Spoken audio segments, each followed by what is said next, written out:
something you keep coming back to, and I'm sure our audience will have seen this, but whoever gets tired of Kamala Harris laughing about locking up the parents of truants. Standing here, were it not for the education I received. And I know many of us will say the same thing. And I believe a child going without an education is tantamount to a crime. So I decided I was going to start prosecuting parents for truancy.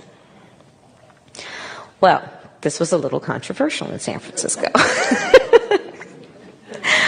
And frankly, my staff went bananas. They were very concerned because we didn't know at the time whether I was going to have an opponent in my re-election race. But I said, look, I'm done. This is a serious issue, and I've got a little political capital, and I'm going to spend some of it. And this is what we did. We recognized that in that initiative, as a prosecutor and law enforcement, I have a huge stick. The school district has got a carrot. Let's work in tandem around our collective objective and goal, which is to get those kids in school. So, to that end, on my letterhead, now let me tell you something about my letterhead. When you're the DA of a major city in this country, usually the job comes with a badge. And there is often an artistic rendering of said badge on your stationery.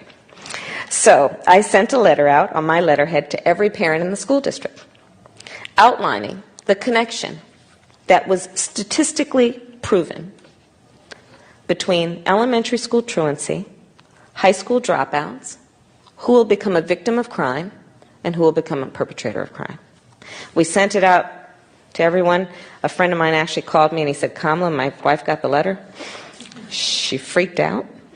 She brought all the kids into the living room, held up the letter, said, if you don't go to school, Kamala's going to put you and me in jail. That's cracking her up. That is, if the politics thing doesn't work out, she might have a future at the Improv. Well, the thing about that clip in particular, right? Pay attention to the facial expressions, the body language, some of the language that she uses about her big stick. She's got this big stick that she's going to use and all of that. This is not a healthy person. There's some very, very dangerous sadism there, I guess you could say. The other thing that I think is important about that clip, and I point this out, is she starts out by talking about herself. And if you watch that clip, look how her face goes down when she talks about, I wouldn't be anywhere, and it's tantamount to a crime. She's got this self-pity that just comes over her. Kamala talks about her childhood more than any other politician in modern times that I've ever seen. They have T-shirts. That little girl was me, 10-year-old Kamala Harris on them. The latest thing, we're supposed to, we can't make fun of her laugh because she was bullied for that when she was a kid, so that therefore we can't make fun of her laugh. We're all just bad people if we make fun of that, hysterical cackle that she does. Just the endless amount of the world was unfair to little Kamala Harris. Awful things happened to her, which I'm sure did, right? I mean, I'm not trying to belittle anything that happened to her. But that seems to be a motivating factor. Kamala Harris, I'm not going to say her age, but she is well over 50 years old. And for her to be talking about her childhood and invoking her childhood endlessly as she does, that is very, very unhealthy. And that seems to be what gives her license to do a lot of the awful things that she has done. First of all, let me talk about, and they're trying to scrub all the bad things that she's done from Google searches and stuff. That particular clip, there's a number of places on Wikipedia and other places where I found it edited to say, oh, well, there were no parents that were ever jailed for truancy. And then if you look at the source doesn't say that. Right. Yeah. And they have tried their hardest to just scrub any record of this reality. But we can go over the facts. Right. 2004, Kevin Cooper was hours away from getting the death penalty by lethal injection. And she tries to block evidence, DNA evidence from being acquired. And the DNA evidence is acquired. The execution is stopped. In addition to that, 2010, you have the drug lab scandal, which is, you want to talk about something unforgivable. I mean, it's just awful. This drug lab is turning over false positive results. People are, testing positive for drugs when they didn't use them. And over 1,000 cases in California are dismissed. People are let out of jail because of this drug lab scandal. I mean, can you imagine this? People are, on trial, possibly going to jail. They take a drug test and the drug test says positive and they didn't use drugs, and they end up in jail or pleading guilty because of that. I mean, she violated the rights of at least 1,000 people, according to the California courts. They called her out. Reason Magazine, I must say, has done great research onto what she was as California State Attorney General.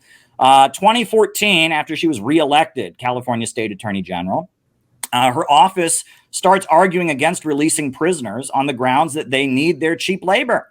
They need their cheap labor because their cheap labor is just a valuable source. Prisoners, you can pay them 8 cents to 37 cents an hour. Whereas, law-abiding citizens, you got to pay them benefits and decent wages. They get union protection. I mean, what is this? We don't want this, right? Let's just, use prisoners to put out fires, use prisoners to pick up garbage on the highway. That's particularly odious. Also, 2013, she's speaking at the Chicago Ideas Forum. She starts strutting around the stage, making fun of those who protest mass incarceration. Build more schools, less jails. Build more schools, less jails. It's just so, those protesters, those people that oppose millions of people being locked up. Oh, they're so annoying. Oh, they're just so obnoxious. And they're not dealing with the fact that she's got to have padlocks on her door. And I mean, this is a very, very vengeful person who's very indifferent to what her actions do and the impact that they have on other people. Right? She really has no qualms about harming other people. And again, in that clip where she's like, I wouldn't be anywhere without my education. It's not about helping those kids. Now let's think about a situation, right? Obviously, if a child is being neglected and their parent is not making sure they get to school, that's a problem that needs to be dealt with.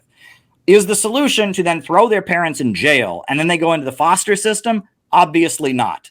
But it's not about helping those kids. It's about taking revenge on those parents. It's about, little Kamala, and that little girl was hers, and now she's going to take revenge for whatever happened to little Kamala Harris. And it's really, really unhealthy. And she has given herself license to engage in all kinds of very immoral and cruel acts and be indifferent to the results. Now, I, in the book, say it's pretty clear that has something to do with a man that no one's talking about at all named Donald Harris.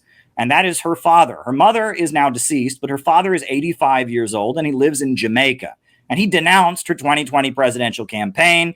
He's estranged from her. He wants nothing to do with her. His entire Jamaican family denounced her.